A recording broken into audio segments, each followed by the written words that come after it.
देखो, हाँ,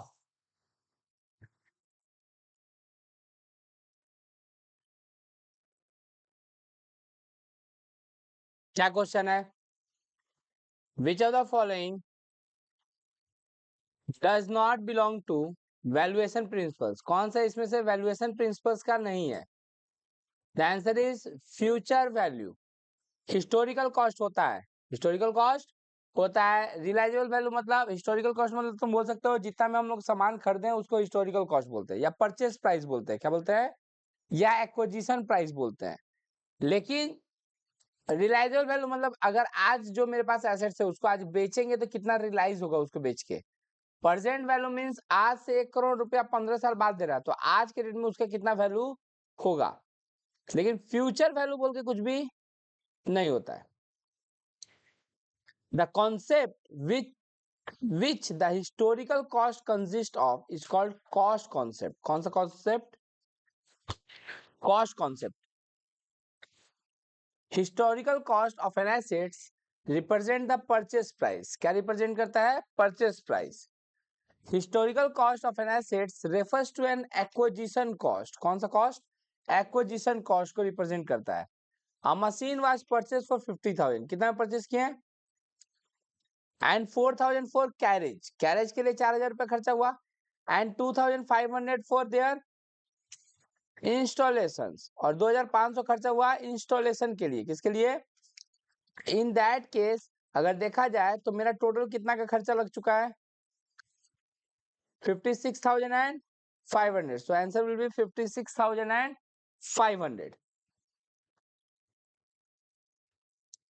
provision for taxation, provision for taxation is a type of future cost, type of future cost. Provision for taxation क्या हुआ कि कितना taxation लगेगा मेरे को, कितना देना पड़ेगा, ये एग्जैक्टली हमको पता नहीं है। तुम लोग पहले डिस्कस कर लो फिर हम पढ़ा लेते हैं। 50 सवाल बनाने के लिए दिए थे, उसमें डिस्कशन कर रहा था, सवाल सॉल्व करा रहे तो डिस्कशन कर रहा है, डिस्कशन पढ़ाएगा तो कर नहीं रहा है।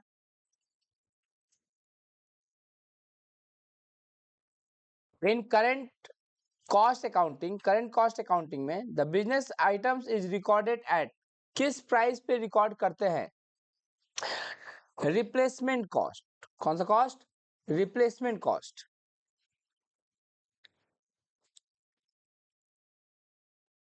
अच्छा, machine is purchase for 4 lakh, ये ध्यान से अच्छा से, हाँ? एक 4 लाख का मशीन खरीदे, कब खरीदे? 1/4/2021 में। उस पर डेप्रिसिएशन होता है, उसका धीरे धीरे खराब होता है 10% से। If the same machine was can be purchase on 1/4/24, अगर वैसे ही मशीन आज की डेट में खरीदा जाएगा तो इट शुड बी 5 लाख। कितना पड़ेगा? तो कहीं ना कहीं मेरे पास जो एसेट्स है वो 5 लाख वाला है। कितना वाला है? भले हम 4 लाख में खरीद लेते उस टाइम में सस्ता में, लेकिन आज तो इसका वैल्यू क्या हो चुका है? बढ़ चुका है। लेकिन क्या 5 लाख आज खरीदे हैं? अगर खरीदते भी 5 लाख में तो कब खरीदते? 3 साल पहले। तो 40 लाख का सामान, 4 लाख का सामान खरीदे थे तो खराब हो रहा था थोड़ा थोड़ा करके, 40,000 करके, 40,000 करके और 40,000 करके। कितना बार खराब हो चुका था? 3 बार खराब हो चुका था, है ना? अगर हम उस टाइम में 5 लाख का सामान खरीदे रहते तो कितना बार खराब होता? 3 ही बार। कितना करके? 50, 50 और 50, माने 5 लाख माइनस 1.5 लाख, 5 लाख माइनस। तो करंट वैल्यू अगर देखा जाए तो इट इज 3,50,000। करंट वैल्यू कितना है?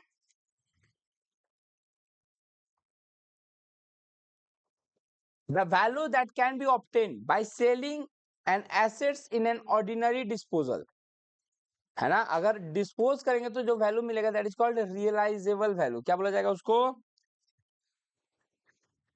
फिर क्या दिया है, what is the present value. ये थोड़ा सा ना तुम लोग को डिफिकल्टीज क्रिएट करेगा।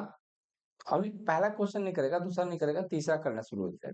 देखो समझो, हमको प्रेजेंट वैल्यू निकालना है।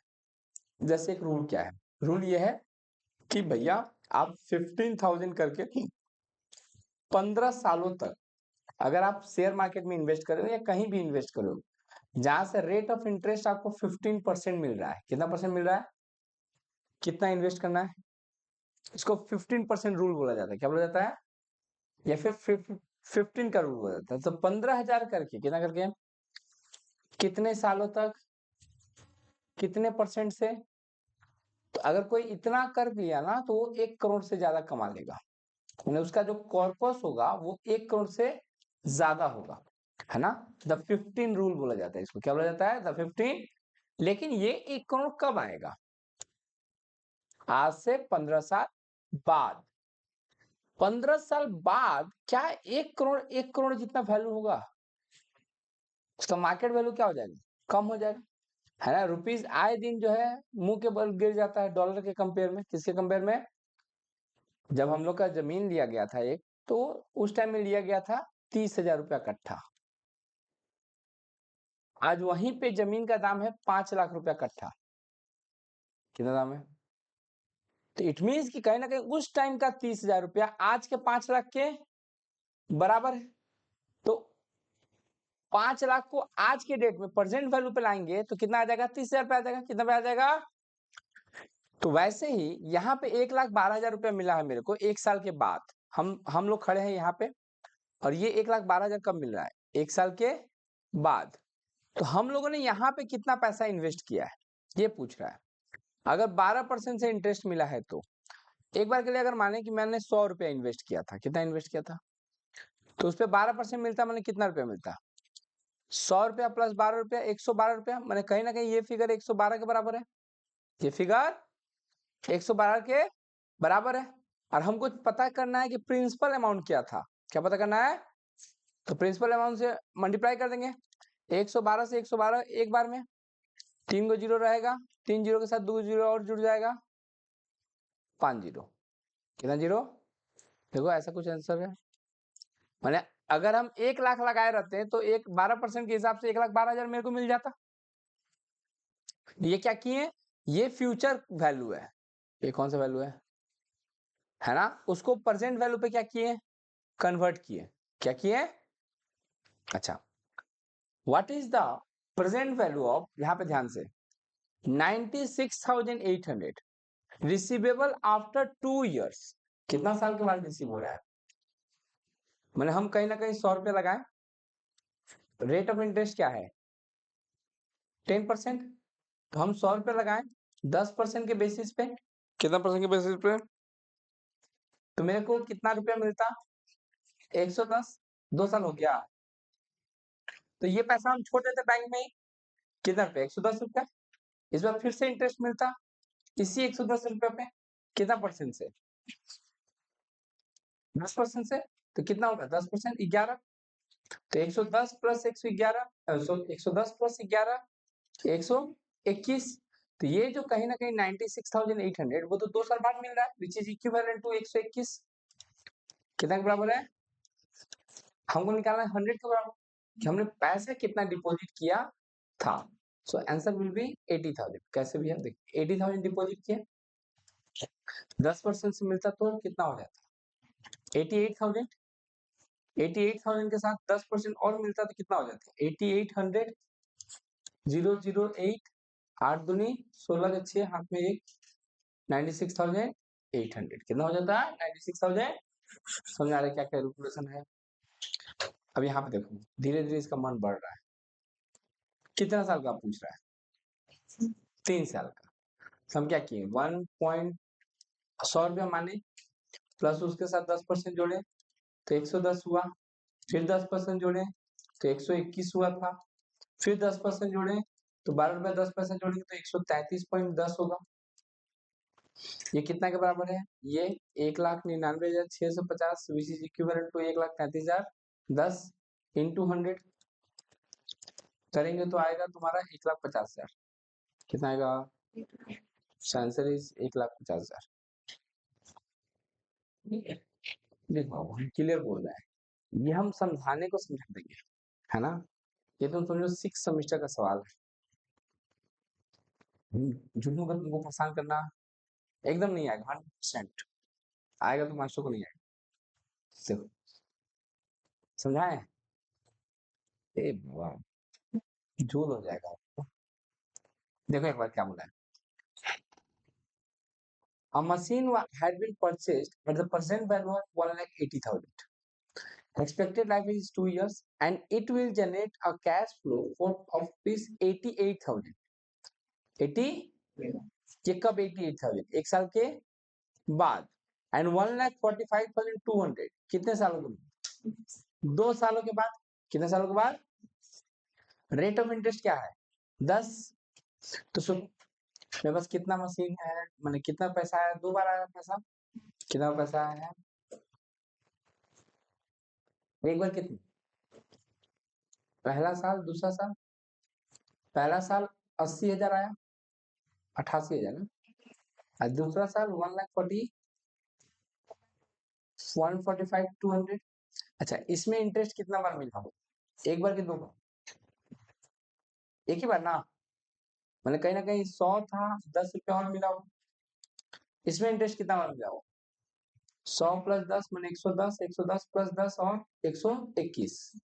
तो ये कहीं ना कहीं 121 के बराबर है, ये कहीं ना कहीं 110 के बराबर है। 88/110 इंटू 100 आ जाएगा 80,000। 145,200 डिवाइड बाई 121 इंटू 100 तो आ जाएगा 1,20,000। दोनों को जोड़ देंगे तो वैल्यू मिल गई 2 लाख।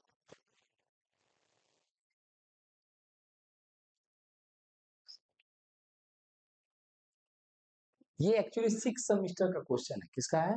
6 कॉलेज का 6 सेमेस्टर, कॉलेज का मैंने 3rd ईयर 15 क्लास। सीधा सी बात बोले, कितना क्लास? 15 क्लास का ये सवाल है। अभी 11 में पढ़ रहे हैं। The full form of IAS। IAS मतलब होता है international accounting standards. The full form of FASB, financial accounting standards board. Simple है, मतलब American accounting association. IASC is an international accounting standards committee. ICAI is the associated member of IASC. ICWAI is the associated member of IASC. IASC is established in 1973. The present name of IASC is IASB. Accounting standards are code of conduct imposed by E.L. Kohler. According to measuring assumption of IFRS, assets are shown in the balance sheet at cost price, at historical cost price, at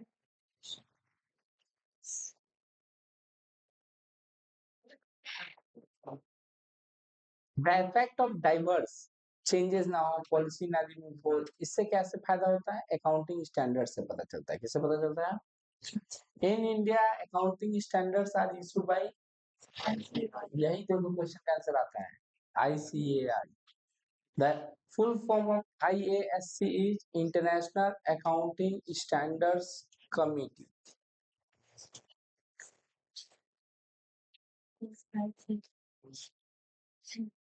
Accounting Standard 10 deals with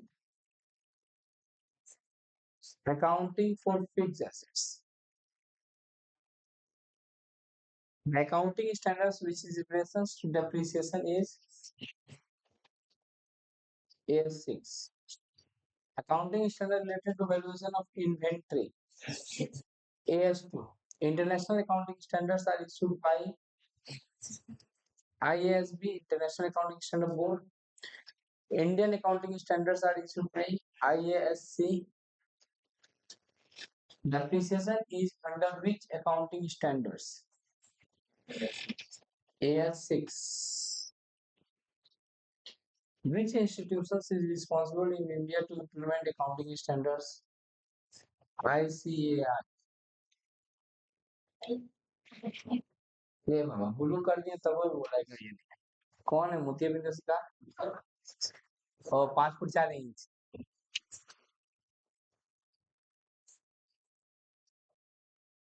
Which accounting standards of India indicate the valuation of inventory? Yes, two. India accounting standards are issued by Institute of Chartered Accountant of India. Accounting standard which is related to the valuation of inventory. AS2. Accounting standard which is related to depreciation. AS6. Accounting standard which deals with the basis for recognitions of revenue. AS9. International Financing Reporting Standards are international accounting board के द्वारा issue किया जाता है. इसके द्वारा international accounting standards are issued by ICAB. IASC is established in 1973. International Financing Reporting System is based on historical cost or fair value. Pick the old one out. Expired cost बोल के कुछ नहीं होता है. IFRS is based on rules. किसके ऊपर based है? In India, Accounting Standards Board are formed in 1977. The objective of better understanding of financial statement is Accounting Standard 1. The objective of valuation of inventory is AS2.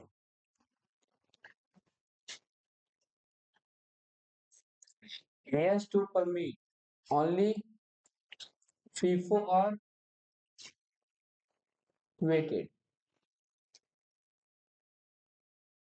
It's related to the preparation and presentation of cash flow. AS3. DAS deals with the treatment of contingencies and event accounting after the balance sheet. AS4. DAS deals with the depreciation of accounting. AS6. Man describes the accounting treatment for fixed assets. AS10. ठीक है इतना तुम लोग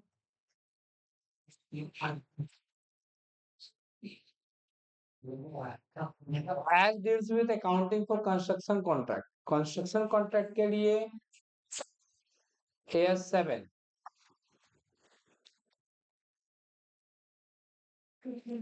Dash deals with the basis of recognitions revenue. 9. Yes, 9.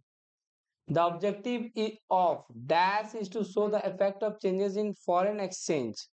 AS11. Dash is related to the accounting treatment of government grants. AS12. According to AS13, current investment should be shown in the lower of cost price or market price, whichever. है ना, जो छोटा रहेगा उसके basis पे. AS13. Long term investment should be so long term investment हमेशा cost price पे show होता है. GST act was passed in parliament. कब पास हुआ था? 1 जुलाई 2017 को. GST become effective. कब से इफेक्टिव हो गया है? 1 जुलाई 2017 से ही.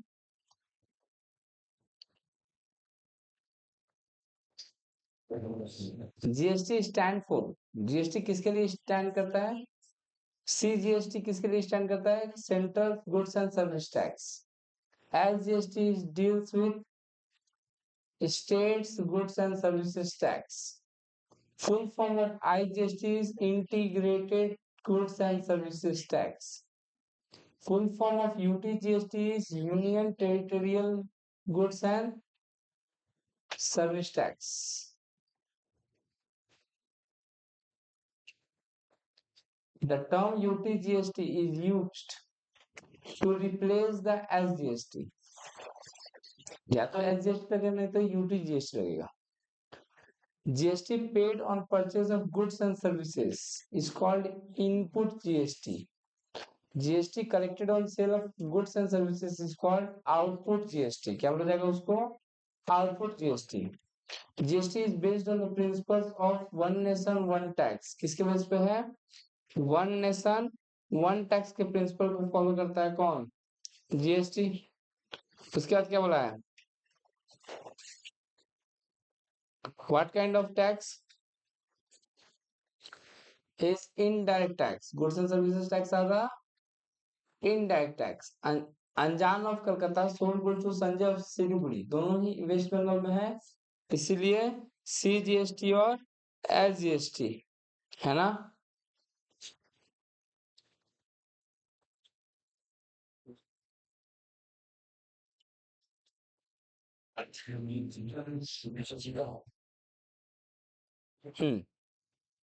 कपन of Calcutta sold goods Gulshan of Meerut जो कि यूपी में है, एक स्टेट से दूसरे स्टेट में जाएगा तो आईजीएसटी लगेगा। Objective of living GST, GST को लगाने का रीजन क्या है? टू इंश्योर द सब कुछ, हाँ all of this. There are dash slab, four slab है ना, 5, 12, 18 और 28। In case of inter state sales buyers and seller belongs, inter state में डिफरेंट स्टेट से बिलोंग करता है लोग। Goods and services tax is exempted on, है ना, किसके ऊपर? ऑल ऑफ दिस, इन सब पे नहीं लगता है। Dash is levied on course of inter state, inter state रहेगा तो आईजीएसटी लगता है, एक स्टेट से दूसरे स्टेट में। CGST and UTGST is applicable in such a way that if prescribed rate is 12%, तो कितना परसेंट? 6% सेंट्रल CGST होगा और 6% SGST होगा, मैं UTGST होगा। The objective of GST is to, नहीं ऑल ऑफ दिस नहीं होगा। ऑब्जेक्टिव होता है to eliminate the classifications of dispute of between goods and services, classify करता है, डिस्प्यूट को खत्म करता है गुड्स एंड सर्विसेज के बीच में। एक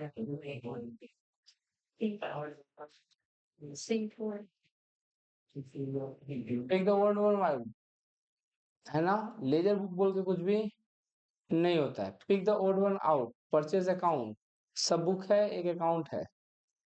goods taken by the provider for his personal consumption is recorded in journal proper. Purchase of furniture on credit is recorded in journal proper.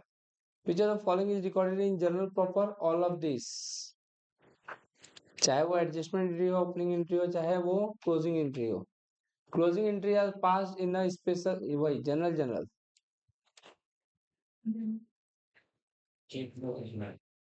Closing stock entries are passed for determining the financial result.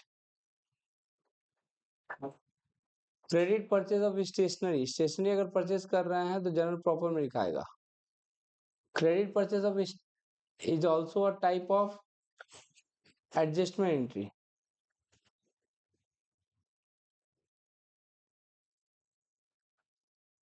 Bills received dishonour is recorded in journal proper. When furniture is sold on credit is recorded in general proper, क्योंकि furniture assets है।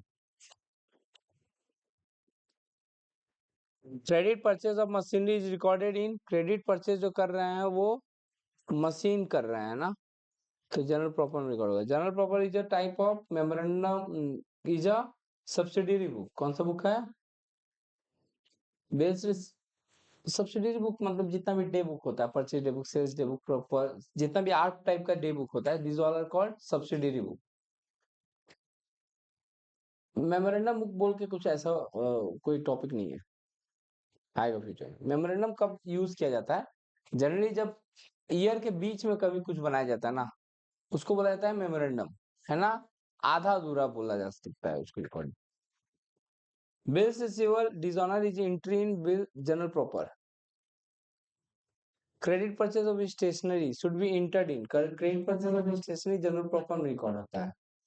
Rectification entry is recorded in general journal. Credit purchase of assets is a type of adjustment entry. Entries which are passed to determine the true profit and loss is called closing entries. Closing entries are passed for preparation of financial state account या statement. The entry which cannot be passed in the general special general is passed through the जो special general में नहीं हो तो पाता है उसके लिए हम लोग क्या बनाते हैं मेमोरेंडम बुक जिसका कहीं जगह नहीं मिलता है उसको मेमोरेंडम बुक में पास करते हैं या फिर इसको मेमोरेंडम बुक मत ही लिखो इसको जनरल प्रॉपर में ही लिखो हाउस होल्ड फर्नीचर घर का फर्नीचर खरीदे हैं brought in by the proprietor for business use इस जनरल प्रॉपर में रिकॉर्ड होगा transfer entries are pass transfer entry journal proper में ही रिकॉर्ड होता है Which of the following general entries all assets are debit and all liabilities are credit है ना सारा एसेट्स डेबिट सारा लायबिलिटी क्रेडिट होता है ओपनिंग एंट्री में Which of the following is not a part of general proper किसका कौन सा इसमें से जनरल प्रॉपर का पार्ट नहीं है purchase book The entry which is passed to bring the closing stock into account is called adjustment entry. GST is charged by government.